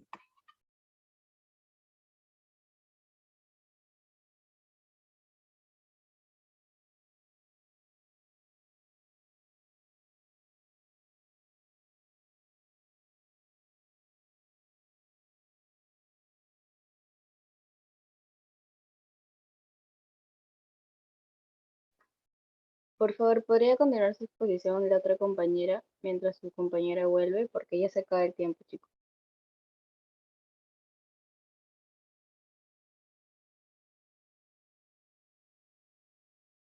Diana, ¿puedes continuar la exposición de tu compañera? Sí, ¿se ha retirado? Creo Sí, que me tienen parece que problemas. se le ha ido la señal, sí. Se nos acaba el tiempo y necesitamos terminar la exposición. ¿Podrías Eh, continuar, por favor? ya, bueno. Eh, en la respuesta al huésped de la infección por VPH de alto riesgo tenemos en este caso donde no va a haber viremia y por tanto no va a haber citosólisis o apoptosis. Además de ello, siguiendo la línea, tampoco habrá disculpen, habrá replicación y liberación viral, pero que no se van a asociar a la inflamación y como decía mi compañera, a mayor parte del ciclo infeccioso del VPH va a ser poca o ninguna la liberación de citocinas proinflamatorias. Por otro lado, en un estado antiviral, los queratinocitos van a actuar como centinelas inmunes. En este caso van a ser los PRRS y los PAMP-S. Y estos van a causar el inicio de cascadas de transducción de señales, además de factores de transcripción celular, generar interferones y citocinas inflamatorias.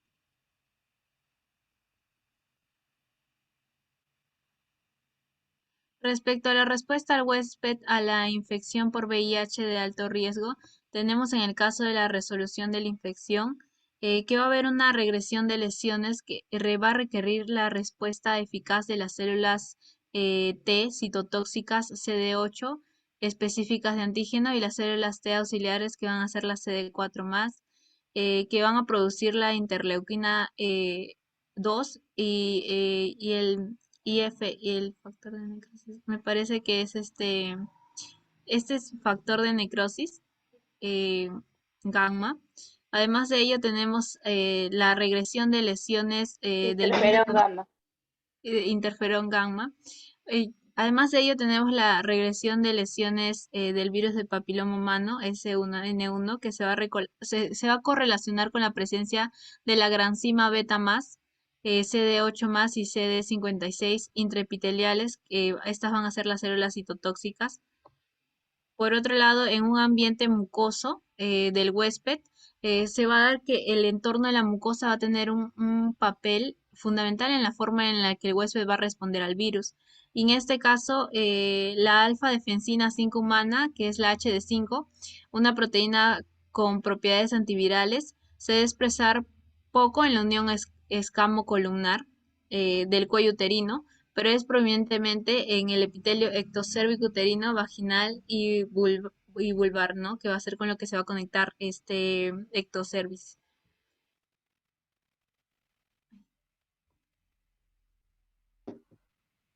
A ver, rapidito porque se acaba el tiempo, chicos. Ya. En la infección. Ay, no puedo ver. Sí, ¿me escucha? ¿Sí se me escucha? ¿Volvió Brenda? Ya. Sí, A ver, sí. continúa. Ya, bueno, en esta parte la infección por VIH y la zona de transformación, ¿no? Y bueno, según la lectura también nos menciona que lo que es la desregulación de la expresión del gen del virus de papiloma humano de alto riesgo, principalmente va a depender lo que son las características específicas de lo que es la célula epitelial basal, que esta va a ser infectada por el virus, ¿no? Bueno, también va a depender esta regulación de expresión, tanto las hormonas, los estímulos externos que pueda tener estas células, ¿no? Bueno, también en lo que es el cáncer de cuello uterino, ¿no? La mayoría de estos van a surgir en lo que es la zona de transformación, ¿no? Esta se denomina así porque va a pasar lo que es, va a pasar de un epitelio, que es el epitelio cilíndrico, a un epitelio escamoso, ¿no? Por eso es denominado la zona de transformación.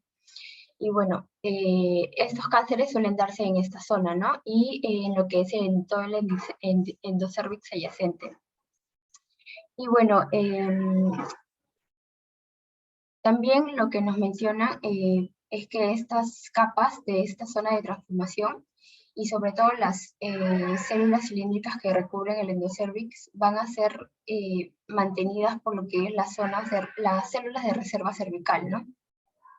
Aunque estas células suelen ser abundantes en lo que es los sitios de metaplasia, ¿no? Y recientemente lo que también lo que nos sugiere la lectura es que ha habido participación de un segundo tipo de células, que son las células madres, y van a tener lo que es la apariencia cuboide, ¿no? Y se van a ubicar más en lo que es la unión escamo-columnar, ¿no? Y en la imagen podemos ver como ese CJ. Y bueno, también nos hablan acerca de que la infección por PVH de alto riesgo se va a ver favorecida por lo que es el ectocervix y que se va a empezar a dar la formación de lesiones a partir desde que ocurre esta infección a una célula madre epitelial, ¿no? Por ello vemos en esta parte como el virus ingresa y va hacia la parte basal, ¿no? Donde se encuentran estas células específicamente. Y bueno, en lo que es las imágenes de la derecha también podemos observar unas imágenes de inmunohistoquímica que primero nos muestran lo que es un cuello uterino normal, luego nos muestran lo que es una lesión clínica de bajo grado etiquetada como CIN1, que va a ser la neoplasia intraepitelial de grado 1, o conocida también como leve. Y por último tenemos una lesión de C13, que va a ser la de alto grado. Y bueno, siguiente, por favor. Ahí nomás, por favor, paramos la exposición porque ya acabó el tiempo, sí, ya acabó la clase. Eso es Em, lo último. sí, eso es lo último. De ahí, a ver, ¿cuál es el epitelio del ectocervix, Brenda? El ectocervix va a ser el epitelio cilíndrico. ¿Segura? No, perdón, el escamoso, Ujú. Y el endocervix, cilíndrico es.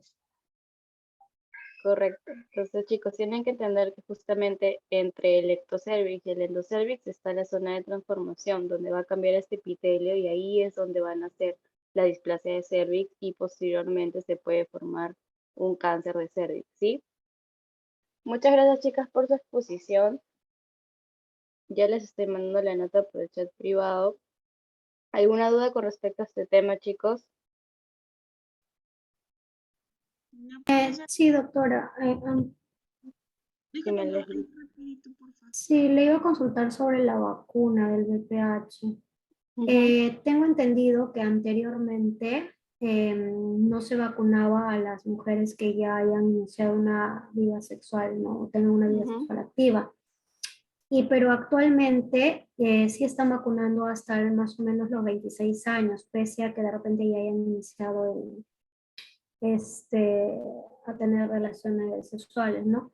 ¿Qué tan factible es esta medida según el MINSA, ¿no?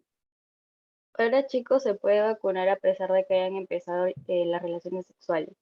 Ya no es una contraindicación.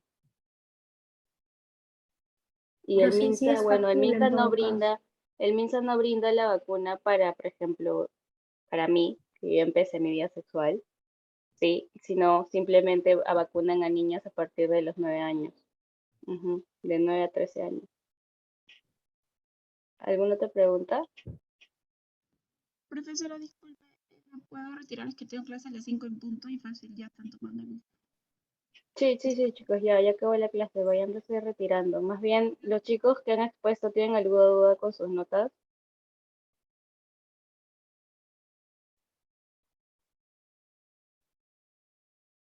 Doctora, disculpa que me interrumpa. Es que, por ejemplo, para IMA son 2 lecturas. No sé si nos podría dar una recomendación porque creo que es un montón.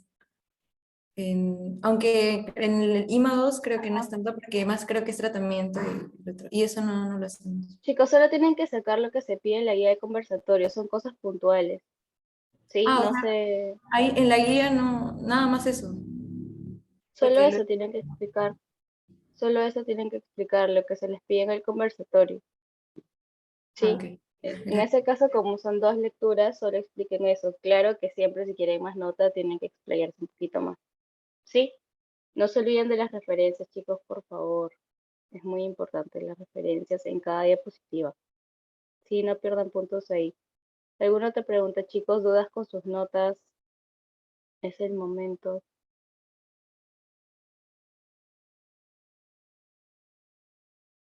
Listo, chicos. Si no hay ninguna otra duda, damos concluida la clase. Gracias a todos por su participación. Nos vemos el sábado. Sí, chicos, cuídense mucho. Tengan bonita tarde. Gracias, doctora. Gracias, Buenas doctora. tardes, chicas.